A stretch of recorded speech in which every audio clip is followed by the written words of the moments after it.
Hi hello ನಮಸ್ಕಾರ, welcome to Suman TV Kannada. ನಾನು ಮಂಜುನಾಥ್ ಶ್ರೀನಿವಾಸ್. ವೀಕ್ಷಕರೇ, ಇವತ್ತಿನ ಸುಮನ್ ಟಿವಿ ಸ್ಪೆಷಲ್ನಲ್ಲಿ 2026ರ ಮುಂಗಾರು ಮಳೆಗೆ ಒಂದು ಹೊಸ ಕಥೆಯೊಂದಿಗೆ 3 ಜನ ನಾಯಕಿಯರೊಂದಿಗೆ ಒಬ್ಬ ನಟನನ್ನು ಬೆಳ್ಳಿ ಪರದೆಗೆ ಪರಿಚಯಿಸ್ತಾ ತಾವು ಕೂಡ ತಮ್ಮ ಡೈರೆಕ್ಷನ್ನ ಜವಾಬ್ದಾರಿಯನ್ನು ಹೊತ್ತಿರುವಂತಹ ಸಿನಿಮಾದ ಬಗ್ಗೆ ಹೇಳೋದಕ್ಕೆ ನವ ನಿರ್ದೇಶಕ ಸ್ಯಾಂಡಲ್ವುಡ್ ಸಿನಿಮಾ ರಂಗಕ್ಕೆ ಎಂಟ್ರಿ ಕೊಡ್ತಾ ಇದ್ದಾರೆ.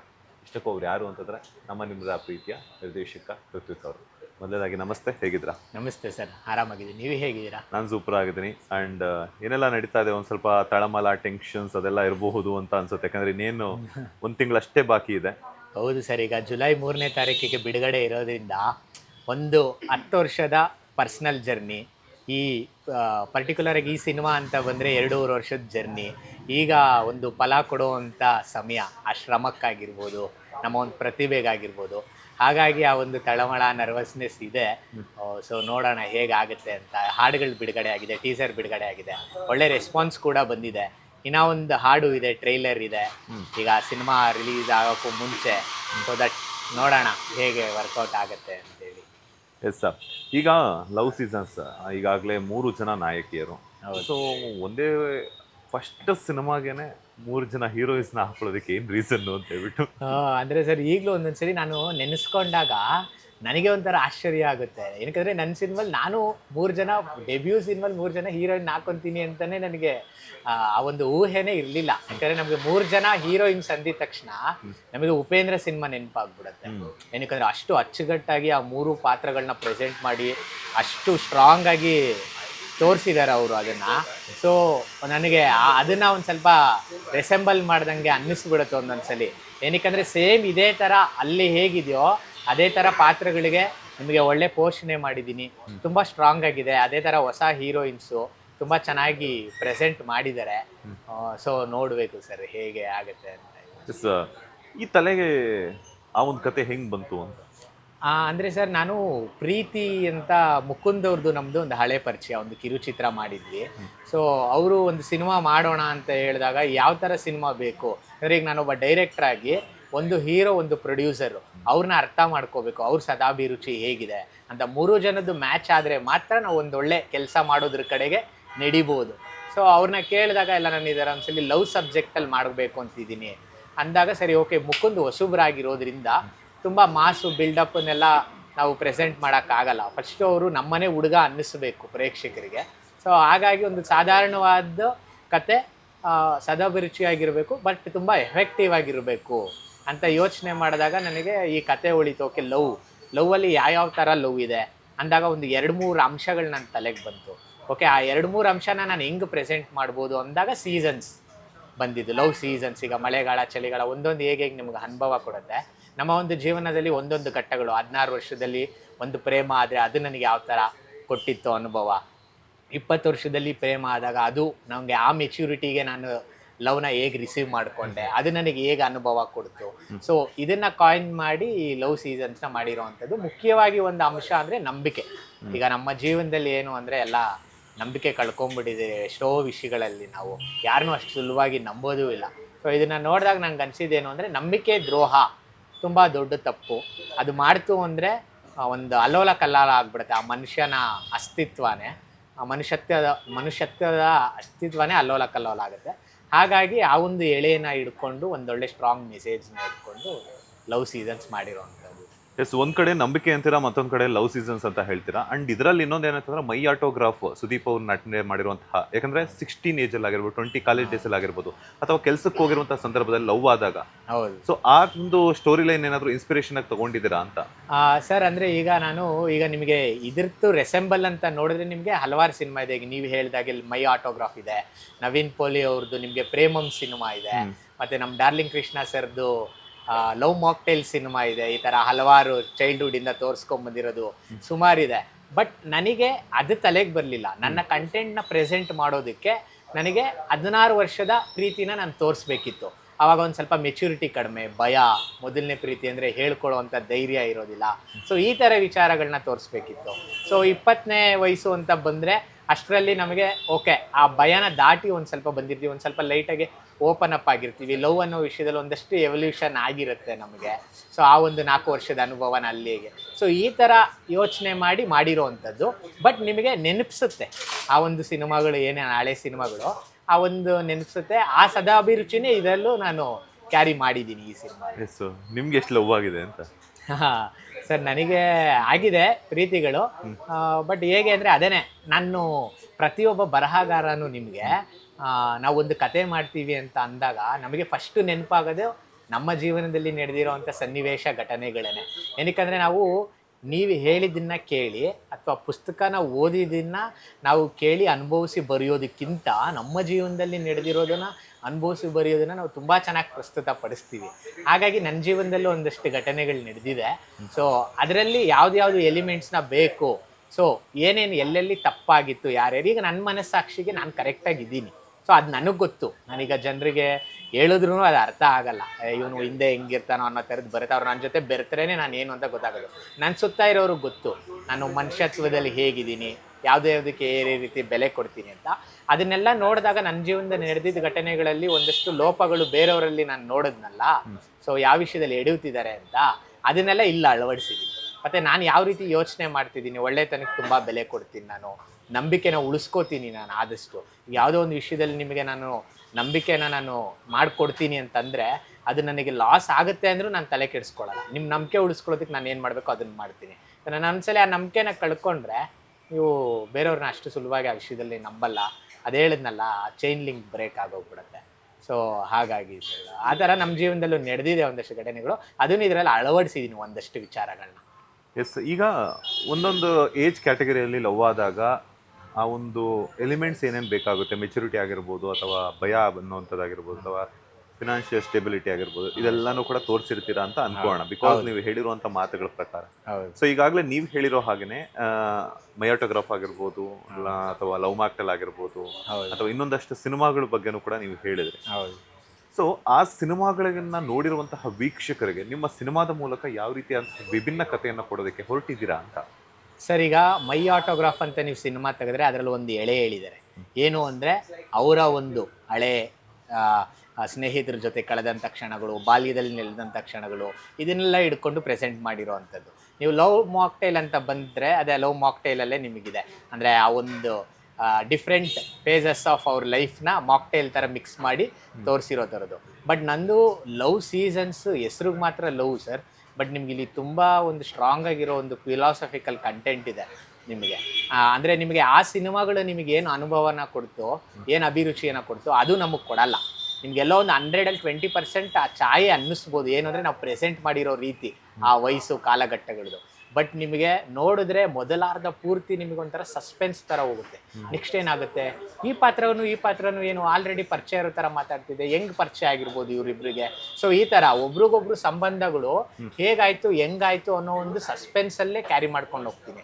ಸೆಕೆಂಡ್ ಹಾಫು ನಿಮಗೆ ಪ್ರತಿಯೊಂದು ರಿವೀಲ್ ಆಗ್ತಾ ಹೋಗುತ್ತೆ. ಓಕೆ, ಇವ್ರು ಯಾಕೆ ಈ ರೀತಿ ಬಿಹೇವ್ ಮಾಡಿದ್ರು, ಇವ್ರು ಯಾಕೆ ಈ ರೀತಿ ಈ ಪರಿಸ್ಥಿತಿಲಿ ಯಾಕಿದ್ರು, ಏನು ಅವ್ರಿಗೆ ಕಾರಣ ಆಗಿತ್ತು ಈ ಪರಿಸ್ಥಿತಿ ತಳ್ಳೋದಕ್ಕೆ ಅನ್ನೋದನ್ನ ಸೆಕೆಂಡ್ ಹಾಫು ಒಂದು ಸ್ವಲ್ಪ ಮಜವಾಗಿ ನಿಮಗೆ ಒಂದು ರೊಮ್ಯಾಂಟಿಕ್ ಕಾಮಿಡಿ ಥರ, ಫಸ್ಟೆಲ್ಲ ನಿಮ್ಗೆ ಒಂದು ಸಸ್ಪೆನ್ಸ್ ಡ್ರಾಮಾ ಥರ ತೊಗೊಂಡೋಗ್ತೀನಿ.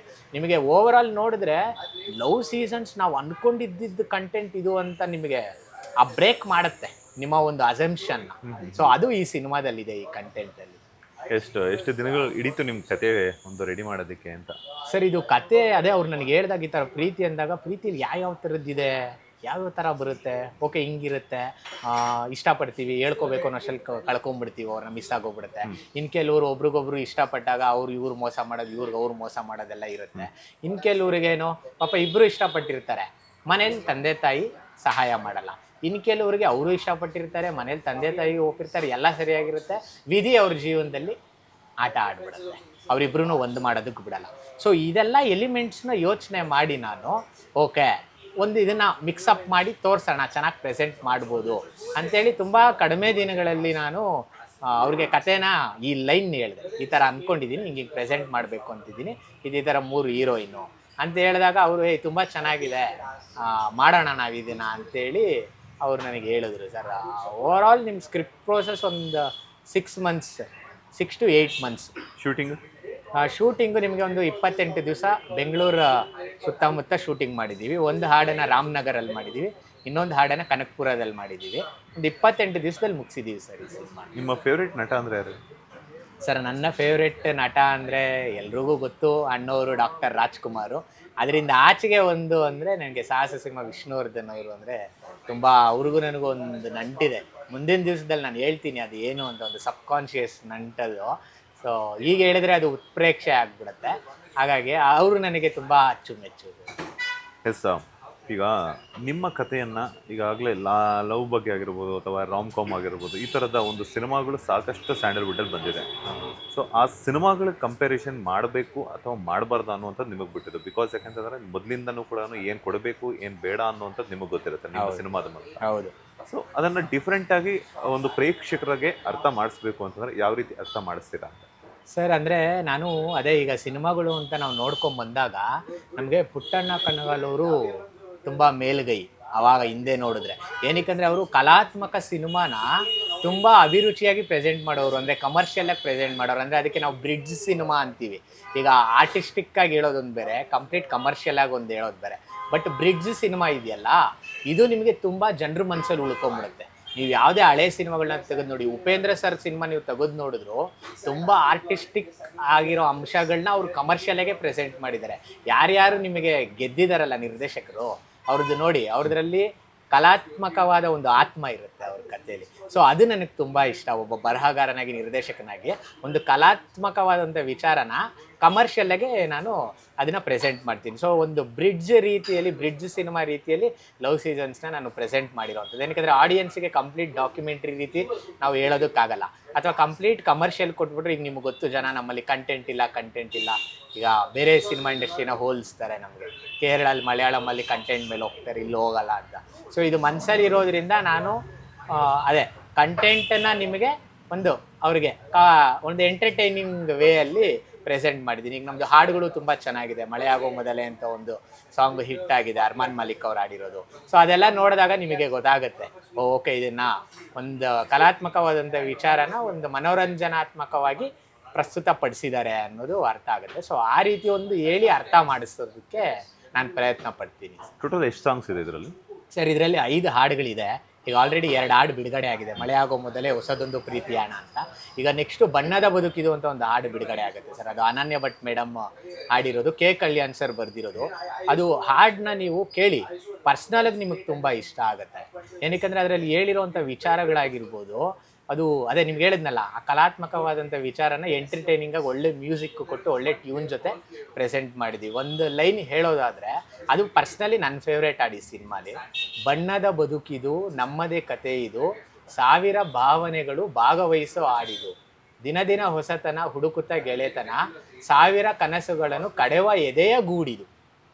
ಸೊ ಈ ರೀತಿ ಶುರು ಆಗುತ್ತೆ ಸಿನಿಮಾ. ಇದರಲ್ಲಿ ಇನ್ನೊಂದು ಸೆಕೆಂಡ್ ಚರಣಲ್ಲಿ ಒಂದು ಲೈನ್ ಬರುತ್ತೆ ನನ್ನ ಫೇವ್ರೇಟು, ಎಲ್ಲ ಸಿಗುವಾಗ ಯಾಕೆ ಮೆರೆಯುವುದು, ಕಳೆದುಕೊಂಡಾಗಲೇ ಬೆಲೆಯು ತಿಳಿಯುವುದು, ತಪ್ಪು ನಡೆಯುವಾಗ ಸರಿ ಎಂದೇ ತೋಚುವುದು, ಪಶ್ಚಾತ್ತಾಪಗಳೇ ಹಣಕಾನ ಮಾಡುವುದು.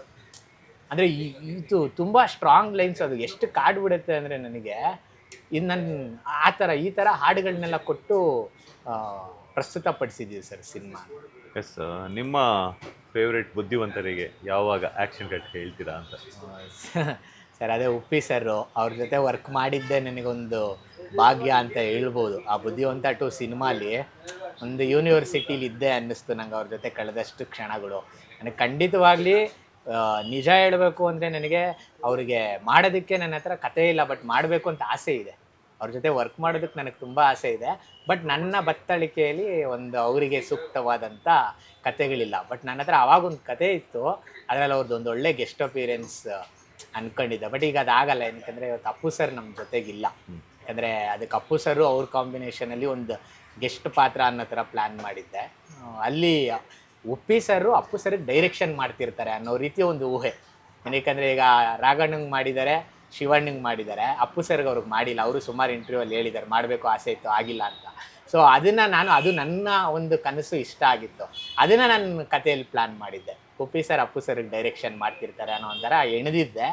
ಅದು ಇವತ್ತು ಆಗಲ್ಲ. ಸೊ ಖಂಡಿತ ದೇವ್ರು ನಾನು ಕೇಳ್ಕೊತೀನಿ, ಒಂದು ಅವಕಾಶ ನನಗೆ ಸಿಗಲಿ ಉಪ್ಪಿ ಸರ್ ಜೊತೆ ವರ್ಕ್ ಮಾಡೋದಕ್ಕೆ. ಎಸ್, ಉಪ್ಪಿಯವರ ಪ್ರಜಾಕೀಯದ ಬಗ್ಗೆ ಏನು ಹೇಳ್ತೀರಾ?